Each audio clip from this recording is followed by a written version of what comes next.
Nos encontramos con Carlos Egiaro, que como de costumbre, invitado por la DAN, vino a tomar un café con productores y charlar sobre la situación financiera que hace a la gestión agropecuaria. Bueno, Carlos, creo que una de las preocupaciones y la pregunta obligada es el dólar. Así es. Bueno, yo creo que la lectura que está haciendo el gobierno era que cuando se produce la salida del cepo y de alguna manera el cambio de la cotización, la expectativa, me parece, que tenía el gobierno era llevar la cotización a un valor entre 13 y 14 pesos y que en ese marco quería manejar la situación de los siguientes meses. Pero para hacer eso llevó la tasa de interés de referencia, que son las LEVAC, casi el 40%. El tema es que después el gobierno retrocedió sobre esa decisión de las tasas, empezó a bajar las tasas y entonces el dólar comenzó de nuevo una aceleración hasta los 16 pesos que llegó en su momento. Y ahí el gobierno volvió a asustarse y volvió a subir la tasa de interés en pesos como la tenemos en esta semana. ¿Qué pasó en realidad? La aceleración de la demanda de dólares que se produjo en estos primeros meses en gran parte tenía que ver con que el propio gobierno desarmó parte de la estructura proteccionista que tenía el gobierno anterior. Muchas empresas que tenían importaciones pactadas no las podían pagar. Entonces de repente el gobierno descomprimió eso y entonces se aceleró la demanda de dólares en los meses en los cuales la oferta es baja porque no está la cosecha todavía.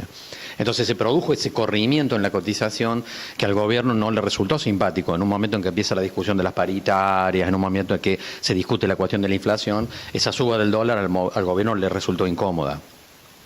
Entonces volvió a subir la tasa de interés para acomodar que el dólar no se le fuera y efectivamente eso fue efectivo en términos de que el dólar se descomprimió. La lectura del gobierno, ¿cuál es? Bueno, ahora viene la cosecha, estoy mostrando una tasa de interés por arriba de la pauta devaluatoria, con lo cual estoy invitando a que se liquide la producción, a los productores, a los corredores, a los acopiadores. Los estoy invitando a que liquiden porque les estoy ofreciendo una tasa de interés en pesos más atractiva que la devaluación misma. El gobierno espera con eso que se acelere la oferta de granos y por lo tanto avance la oferta de divisas y con eso llegar al final del primer semestre. Y al final del primer semestre en realidad nos vamos a encontrar con ¿qué? Con que el gobierno ya arregló con los fondos buitres y por lo tanto ya hay acceso al crédito internacional. Si hay acceso al crédito internacional, no hay ninguna lectura de golpe devaluatorio, porque el gobierno va a tener acceso a divisas.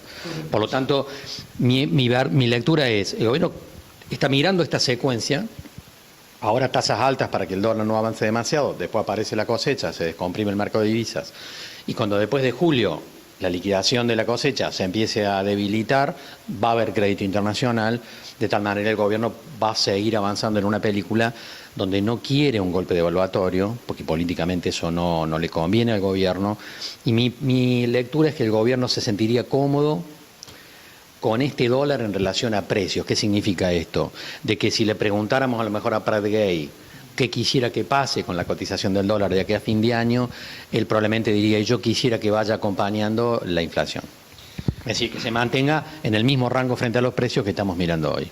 Vos sabés que esta zona es netamente agrícola y los productores ya están preparando la siembra fina, se habla que se va a sembrar más trigo y cómo se tienen que manejar financieramente en la siembra de trigo, porque lo que se busca es cantidad y calidad, pero también hacer el negocio, ¿no?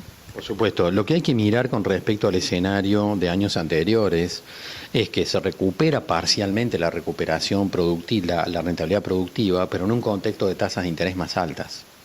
En realidad siempre debatimos esto con los productores porque la mayor parte de los productores agropecuarios y empresarios en general nunca hace un análisis del costo financiero. Es algo que no se hace. Es una desprolijidad, en realidad, desde el punto de vista empresario, no mirar el costo de oportunidad financiero o el costo financiero que está implícito en una operación. Ahora, cuando las tasas de interés son bajas, que era lo que pasaba hasta el año pasado, esa desprolijidad la podés esconder debajo de la alfombra. Puede pasar desapercibida. Cuando el nivel de tasa de interés es alto, esa desprolijidad puede ser bastante gravosa.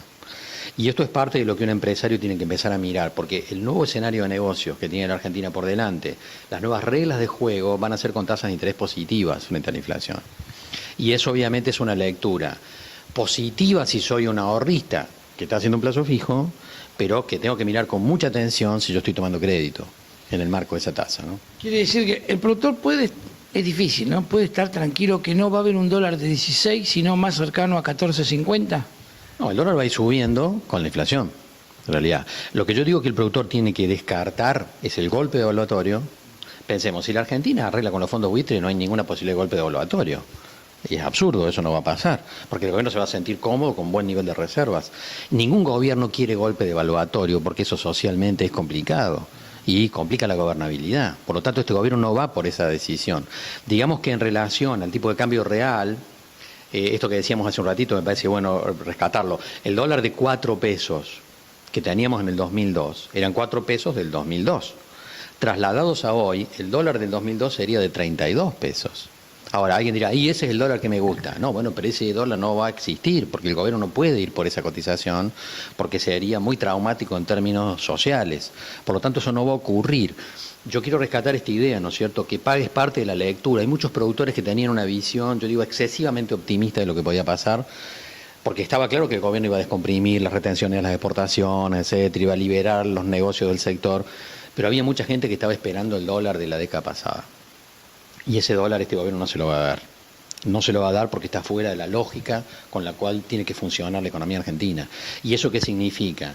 Que si yo quiero pensar en la rentabilidad, mejorar mi rentabilidad como productor, tengo que pensar que tranquila adentro en términos de eficiencia, mirar la cuestión financiera y también empezar a mirar a Chicago, porque en realidad también estamos en un contexto de precios internacionales que no son los mejores. Y cuando el escenario internacional comience a mejorar, también vamos a empezar a ver una mejora de rentabilidad que va a estar vinculada a lo que pasa en Chicago y a los precios internacionales. Yo no veo de aquí hacia adelante que un productor pueda usufructuar una mejora de rentabilidad vía cambiaria. Creo que la lectura del tipo de cambio que estamos mirando en términos reales, no nominales, es más o menos la que vamos a ver, y que el dólar nominalmente se va a ir moviendo, pero se va a ir moviendo al compás del comportamiento de los precios internos, es decir, de la misma inflación. Finalmente, los insumos van a acompañar a este dólar, o sea, no va a estar desfasado, no va a haber un insumo de 16 pesos el dólar. Bueno, eso es más complicado, porque eso sí puede ocurrir. En realidad, yo siempre he tenido la lectura de que una parte de los insumos, los precios se definen no en función del costo de producción, sino de la capacidad de pago que tienen los productores. Y esto es parte de la película que siempre vemos, ¿no es cierto? Cuando el margen de rentabilidad de los productores es alto, los insumos suben en relación a eso, y si no es al revés. Bueno, esto es parte también de a veces cómo los mercados no son tan competitivos, sino que tienen componentes oligopólicos y bueno, son parte de cómo funciona también el entramado de la Argentina. Y esto me parece que difícilmente vaya a cambiar. En el escenario futuro hay cosas para evaluar también porque quedan algunas cuestiones que no están todavía claras, es un tema largo, ¿no es cierto?, como el debate con Monsanto, por los derechos de propiedad intelectual, es decir, cosas que todavía pueden afectar la rentabilidad sectorial en función de cómo transcurre ese proceso de negociación. No ha sido publicado así desde la Argentina, pero si vos entrabas la semana pasada a la página del gobierno de los Estados Unidos, ahí aparecieron las cosas que hablaron Obama con Macri, que no aparecieron en la página del gobierno argentino, pero sí en la de los Estados Unidos. Y en esa página decía que una de las cosas que se habían hablado era que la Argentina iba a emprolijar más el tema del respeto de los derechos de propiedad intelectual.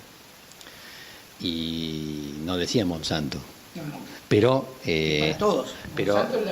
Exactamente, pero es un tema que evidentemente ha sido parte de la negociación como un reclamo de Estados Unidos frente al gobierno argentino. Porque pensemos, yo vengo la semana pasada de Salta y pasé por Tucumán, estaba dando clase en la facultad ayer con unos alumnos que son tucumanos.